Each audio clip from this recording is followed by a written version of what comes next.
Well, the Gonzaga Bulldogs are back on the international recruiting market, bringing superstar Frenchman Ilane Fibleuil onto campus to hang out with Killian Tillie during Gonzaga's rout of Eastern Oregon. Could he be the Zags' next great international superstar? You are Locked On Zags, your daily podcast on the Gonzaga Bulldogs. Part of the Locked On Podcast Network. Your team every day.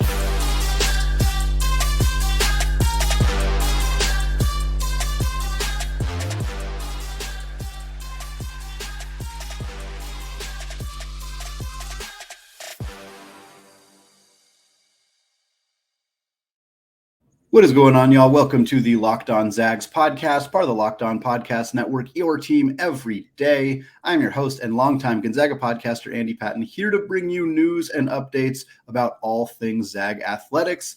I'm thrilled to be joined today by Locked On recruiting analyst Jason Jordan. Jason's going to help walk us through a few recent targets for the Zags on the recruiting trail. First up, we have to talk about Ilane Fibleuil, who is a French prospect. He came and attended Gonzaga's route over Eastern Oregon on the 28th.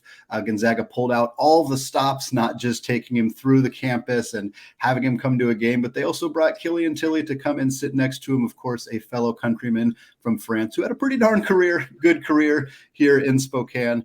This Fibleuil was pretty unknown until his performance at the U17 FIBA World Cup this summer. He's now down to top three choices already: Gonzaga, UCLA, and the G League, reportedly, according to Theo Lawson of the Spokesman Review. I'm curious, Jason, what are your thoughts just on this kid's athleticism and kind of what his game looks like at this point?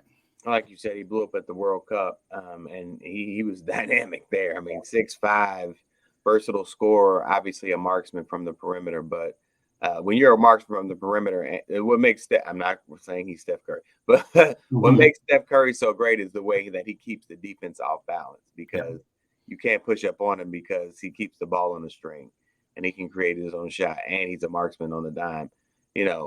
With this kid, he's a marksman from three, but he can also create his own shot. He really has like a pro game because he's adept at creating his own shot, but then he's great with that fadeaway, step back, and he just has a mixed bag offensively. And when you're such a deep threat, but you can mix it up and finish, like you said, his athleticism is through the roof as well. It's just a tough guard, and he's a dynamic scorer that would be a huge get for any one of those three programs.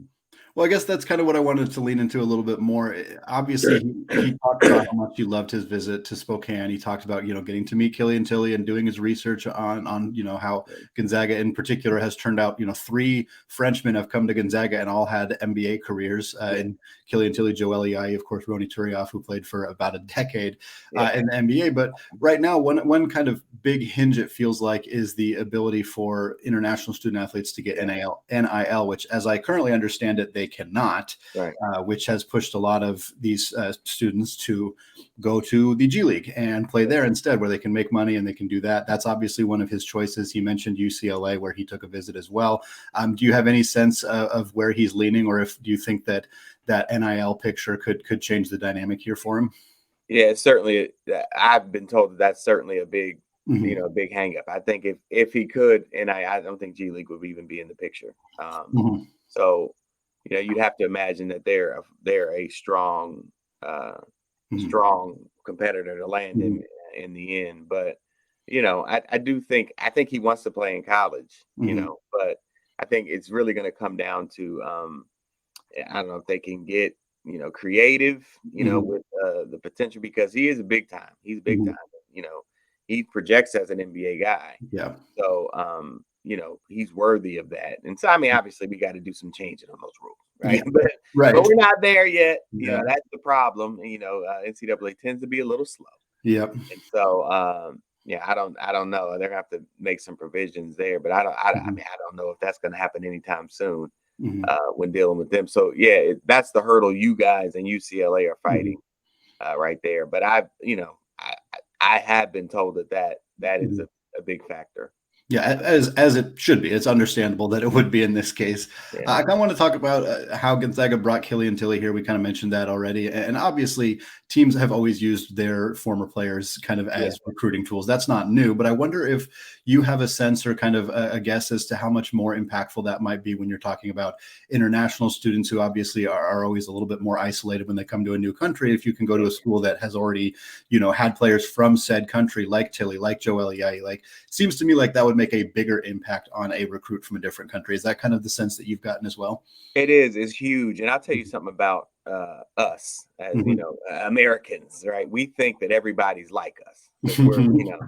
But we're so cool. And I'm the guy too. I'm the same way. I go to another country and I'm like, oh, everybody isn't like us. That's interesting, right? And what I mean by that in this sense is this, when you're a big time player like him, let's say he's big time, but he's over there, Right.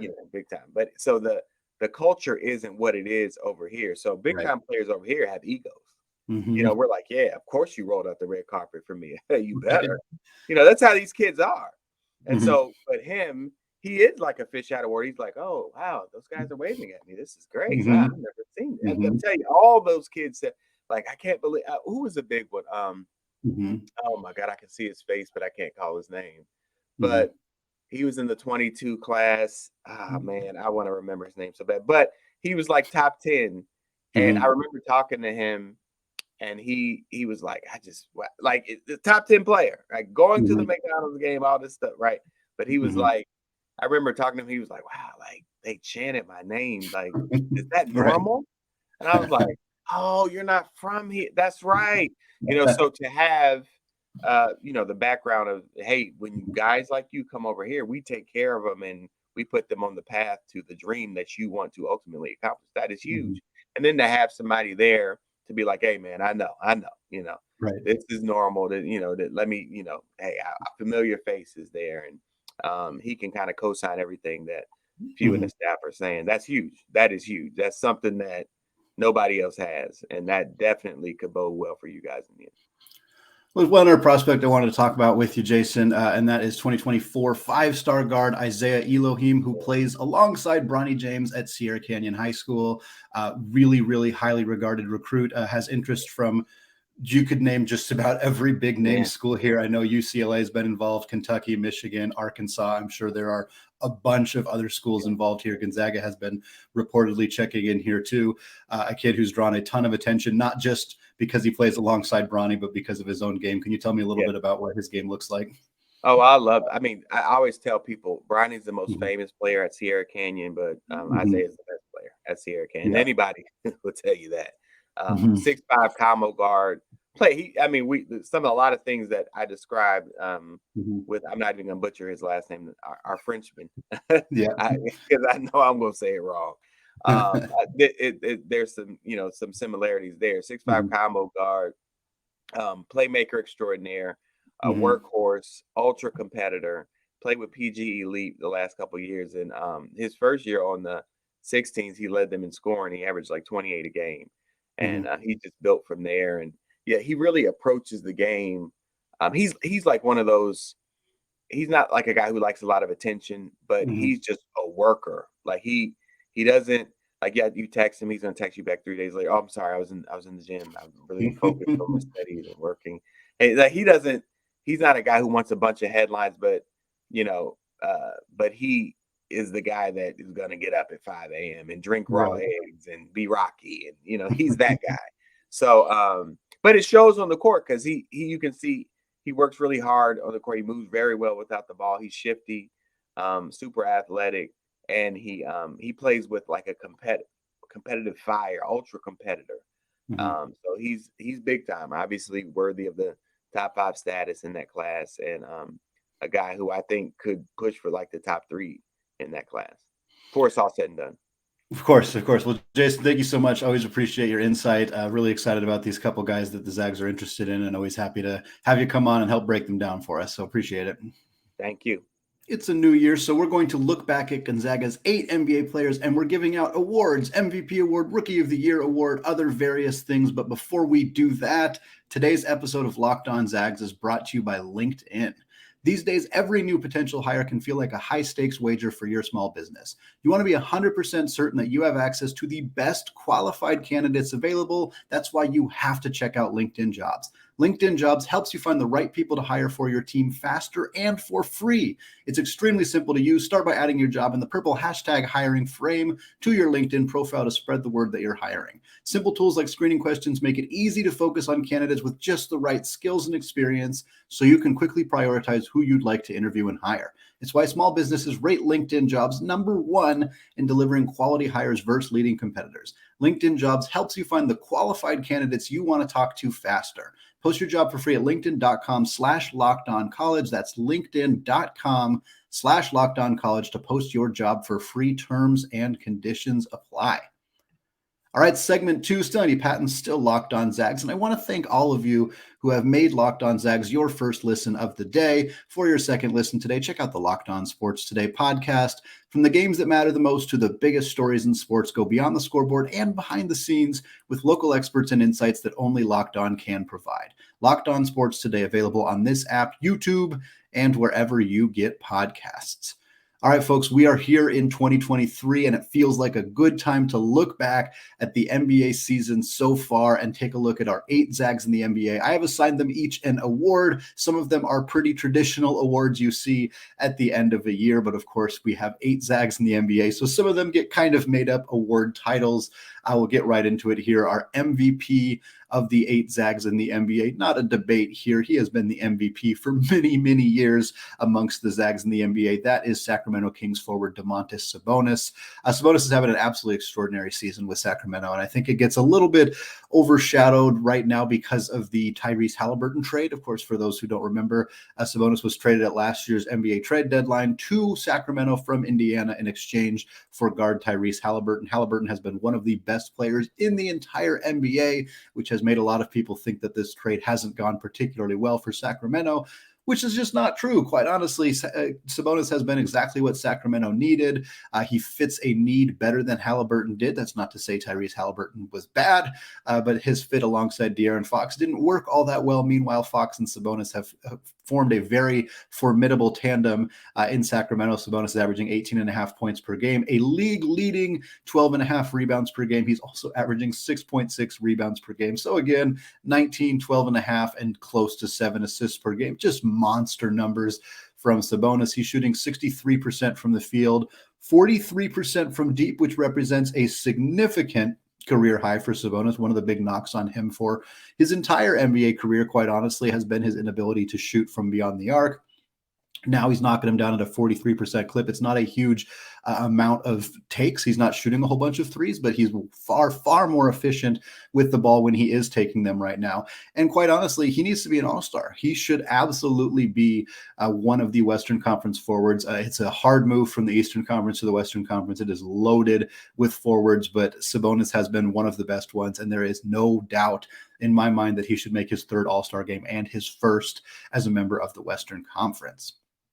All right, moving on. Our next award for Gonzaga players in the NBA is our Rookie of the Year award. That, of course, goes to Andrew Nembhard. He would have won this regardless because he's the only rookie playing this year with Chet Holmgren out with an injury for the entire season. But Nembhard has been truly fantastic. One of the better, one of the most surprise rookie performers of the entire season.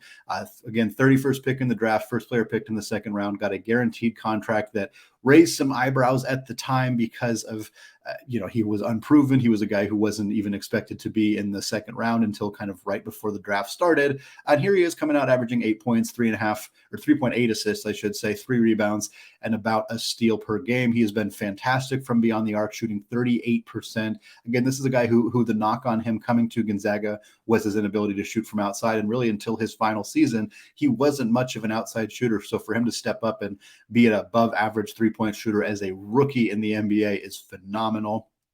We know about the big week that he had earlier in the season when he hit that game-winning three over LeBron James to send Indiana to a win over the Lakers. He then followed that up with a 30-point near triple-double. It was 31 points, 13 assists, 8 rebounds against Steph Curry and the Golden State Warriors, a monster game from Nembhard. He has been a revelation for the Indiana Pacers. They had a really, really nice draft this year with Ben Mathurin as the 6th overall pick and now Nembhard as the 31st pick. Indiana's going to be a force in the next couple of years if they can continue to draft this successfully. Our 6th Man of the Year award goes to Washington Wizards forward Rui Hachimura. There was a handful of options here that could have been selected. Some guys we'll talk about a little bit later, but went with Rui here. Rui has not started a game this year, but he has been really fantastic in a bench role for Washington. It's so good to see him playing well after a kind of mysterious year last year where he didn't play for the first chunk of the season because of some mental health issues stemming from the pressure he felt performing in the Olympics for Japan in his home country of Japan. He came out and played solid in the second half of last year, and now he's averaging 13.5 points, 5 rebounds, and 1.2 assists per game. He's shooting 58% on 2-pointers, 35% from deep, and advanced analytics numbers point to Rui being one of, if not the very best mid-range scorer in the entire NBA. He is absolutely automatic from mid-range. We remember that from his time at Gonzaga. And of course, there's a lot of debate about how impactful the mid-range game truly is, but Rui's ability to space the floor, to hit that mid-range shot has been really, really impactful for Washington. And watching him thrive in a bench role and come out and do what he has been able to do has been really fantastic this season. And finally, ending out this segment with another award here, the Most Improved Player Award. This was a tough one. A lot of Gonzaga players haven't dramatically improved their performance from year to year, so it's kind of hard to figure out who I would put here. I considered Zach Collins. We'll talk about him more with a different award in the third and final segment. Kelly Olynyk also having a nice season, but I can't really call him Most Improved because it's not the best season of his career. In this case, the award goes to Corey Kispert, also on the Washington Wizards. They're teammates with Rui Hachimura. Corey is having the best season of his career. Of course, it is his second NBA season, and Washington didn't really know what to do with him as a rookie. He was buried on the bench, and then all of a sudden getting big minutes, and then starting, and then back on the bench. Like, they were just all over the place, in part because of injuries, in part because of a coach who seemingly couldn't quite figure out how to put all the pieces together last year, in part because their roster was really thin on guards and heavy on forwards. So Corey ended up playing out of position most of his his rookie year in Washington. This year, things have settled a little bit more. He's found his groove. He's playing 5 more minutes per game this year than he played last year, about 23 as a rookie, about 28 minutes per game this year. You would expect that would be an uptick in his numbers, and you would be correct. He is averaging 9.5 points, 2.7 rebounds, 1.5 assists, all career highs. The rebounds are the same as last year. He's shooting 61.5% on 2-pointers and 40.6% from 3. Both of those are also career highs. So again, for Corey to have improved his minutes per game significantly, he's taking more shots per game. And not only that, he is knocking them down at a more efficient clip.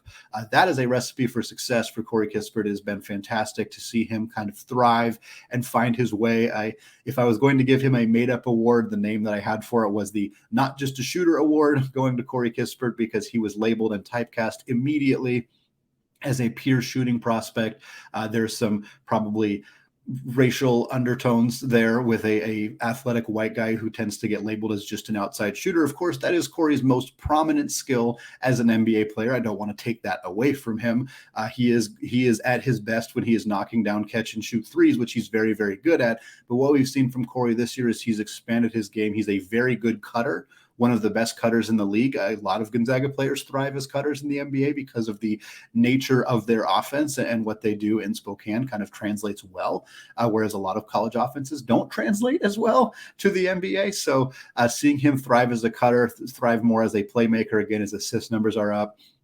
He's a better passer. He's also a better defender. He's not a great defender yet. He's still got some work to do on that end, but he's athletic. He's big body guy, 6'7", very strong, has always been that. And you've seen him start to improve and work hard to to be better on that end of the floor while also contributing more on offense than just being a catch and shoot threat. I think Washington got themselves a good one here, and they're starting to figure out how to utilize him, how to best work him into the offense. And it's paying dividends. He's looked like a different, better basketball player. His numbers aren't dramatically better from what he put up as a rookie, but they are better in every facet. And that's why he gets our most improved player award, even if it doesn't jump off the page the way that many other players who actually win this award in real life, their numbers are way, way different. But in this situation, Corey has clearly improved his game and deserves to be acknowledged as such.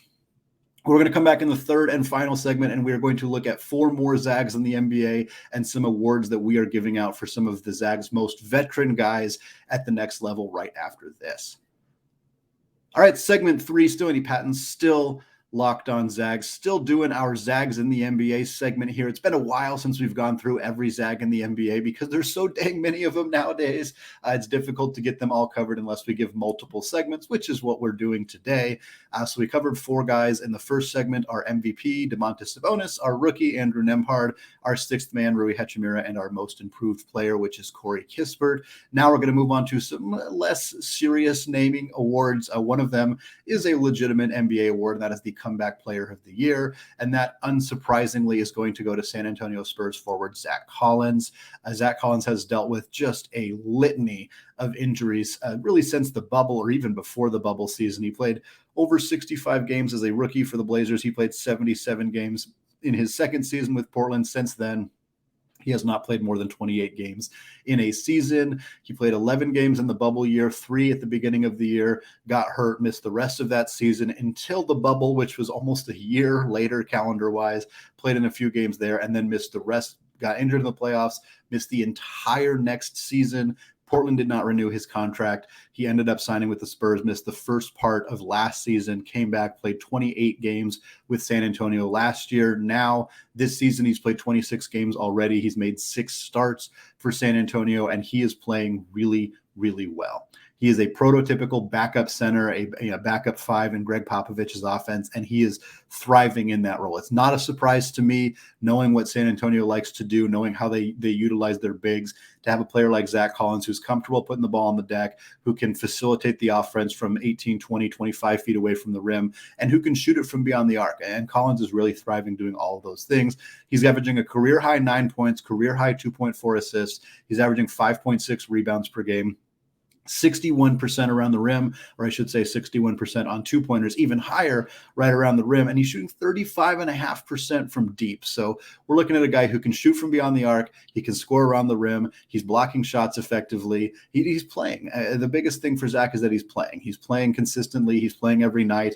He's dealt with some injury stuff this year, but hasn't missed a ton of time, which is a huge win for Collins right now. We hope that he can continue to maintain that success. He's still so young. I believe he's 24, maybe 25 at this point. But we're not talking about, he's not 32, 33. It feels like he's been in the league for a long time because he came out as a freshman, of course, but he's still really young, and he's got the opportunity to carve out a really nice career. I think he's probably going to settle in as a good backup center, which is what he is right now. But if he can maintain this, you can have a career for another 10 years doing that. And I hope that Zach can stay healthy enough to do that, because he's a very talented player, and injuries have been really the only thing that have kept him from reaching his overall potential as a professional basketball player.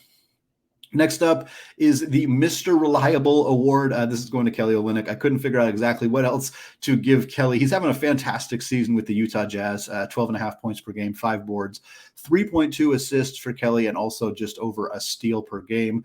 He's also, for a guy in his 11th NBA season, he's got a career high 42.6% from deep, knocking out just about 43% of his 3-point attempts. And we're not talking about him taking 1 or 2 a game. He's averaging 3.5 attempts per game. So for him to be up at 43% on 3.5 attempts per game just shows you how hard he has worked on his game to be a reliable knockdown shooter from beyond the arc, and how critical it is to have a 7-foot guy who can put the ball on the deck, who can get to the rim, who can score back with his back to the basket if needed, but can also step out and cash threes the way that Kelly Olynyk can. And I call him Mr. Reliable because he's really been hyper consistent throughout his career. First 8 or so seasons in the NBA, he basically averaged between 9 and 11 points per game, between 4.5 and 5.5 rebounds per game, and about 20 to 23 minutes per game. He was just ironclad doing that with Boston, with Miami. Those were his numbers. They did not change. They changed a little bit when he went to Houston at the trade deadline and put up monster numbers for a really, really bad rebuilding Rockets team. I think he averaged like 18 and 9.5 at that time. And then he went to Detroit, suffered some injuries, didn't do all that well there. Now he's in Utah. The original kind of plan, I think, when Utah acquired him was that he would be trade deadline fodder as they are kind of still in the midst of their rebuild. They have been a little better than expected this year, in part because of Olynyk, in part because of the performance of Lauri Markkanen. It's unclear. Utah has faded since their hot start. They may still end up being trade deadline sellers. If they are, the season that Kelly Olynyk is having could very easily lend him an opportunity to get traded to a contending team for a pretty good haul for the Jazz. They could get themselves a couple of decent picks or a young player, depending on what they're kind of eyeing on the trade deadline. But we'll see if Kelly ends up getting dealt or not. I think he deserves to be a starting center, or at least a high caliber backup center on a potential championship caliber team, if that's what he wants and if that's what Utah ends up deciding to do. A couple more awards here. The change of scenery candidate. This one goes to Brandon Clarke. Again, another one where it was kind of he was a strong candidate for sixth man of the year, but I wanted to give that to Rui because Rui's having a slightly better season, and Clarke has started a handful of games. He started early in the year when Jaren Jackson Jr. was out with an injury. Since then, his performance or his playing time has dipped. We've just seen with Memphis, he's kind of spinning his wheels. He's put up good numbers and throughout his career, very consistent, good numbers, but he hasn't earned more playing time. And even when he's put up really good numbers, like in the playoffs last year, he went on a tear and was Memphis's best or second best player for a whole series against the Minnesota Timberwolves. And then now we've kind of seen him back. He's averaging 10 points, 5.5 rebounds, 1.1 assists. All three of those are career lows for Brandon Clarke. Now, barely career lows. I think that's an important distinction. I think he averaged 10.3 and 10.4 points in the last two seasons. This year he's averaging 10.1. He could have a good game tomorrow and he wouldn't be averaging a career low in points anymore. So take that stat with a bit of a grain of salt, but by and large, we're looking at a player who is clearly good and is clearly improving as a basketball player, and he's not getting the opportunity to showcase that. When he does, when he starts, when he play, when they have injuries and he plays well, you see him kind of expand his game. You can see more skills that he has developed and more talent and more ability to impact the basketball game than he gets to show on a regular basis. For Memphis, you want really good players in backup roles. You want a guy where if you all of a sudden need to unleash him for 32, 35 minutes a game, he's going to go out and have a monster game. That's what good teams do. We've talked about this with Gonzaga and like how people want to see more of Efton Reed, more of Dominic Harris. And it's like, yeah, they're good players. But good teams have good players outside of the rotation. Clarke is obviously not outside of the rotation, but he's an NBA caliber starter without a doubt, and he's not getting that opportunity in Memphis. Good for the Grizzlies, not so good for Brandon Clarke.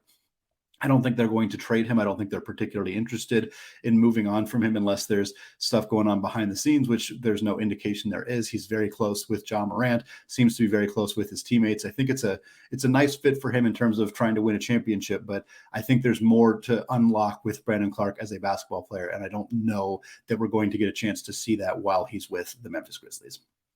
And finally, our last award, the second half breakout candidate. This goes to the final Zag in the NBA who is playing this year. That is Jalen Suggs. Jalen Suggs, unfortunately, has not played since mid-November with an injury. He has been so horrifically injury prone throughout his very early part of his career. Only played 48 games as a rookie. Missed the start of this season with an injury. Now has been out for over a month. The latest report says there's no timetable for his return. So even labeling him a second half breakout, I don't know. I don't know how much he's going to play. I don't know if he will play. I don't know when he will play. But what I do know is what we saw from Jalen Suggs before he got injured was pretty darn good. 14 games, 12.5 points per game, 5.5 assists per game, and 3.3 rebounds. He was distributing the ball well. He was scoring better. He was grabbing rebounds. His athleticism was on full display. He had a monster third quarter where I think he dropped 21 points in just the third quarter, very early in the season. If he gets healthy, he could absolutely be a big breakout guy in the second half. Shooting 51.5% on two-pointers. He's only at 29.5% on threes, which is not great. There's no, beating around the bush there, but it's much better than he shot last year when he was 21% from three. So you're seeing a guy get a little bit more comfortable with the shot, a little bit more comfortable finding opportunities to get good looks. Really good at scoring around the rim, good at getting to the free throw line. He's just got to stay healthy. And unfortunately, there's not a strong update on when or if we will see him on the court this year. But if we do, if he comes back, I wouldn't be surprised to see him really turn some heads in the second half of the NBA season. All right, that is going to do it for me today.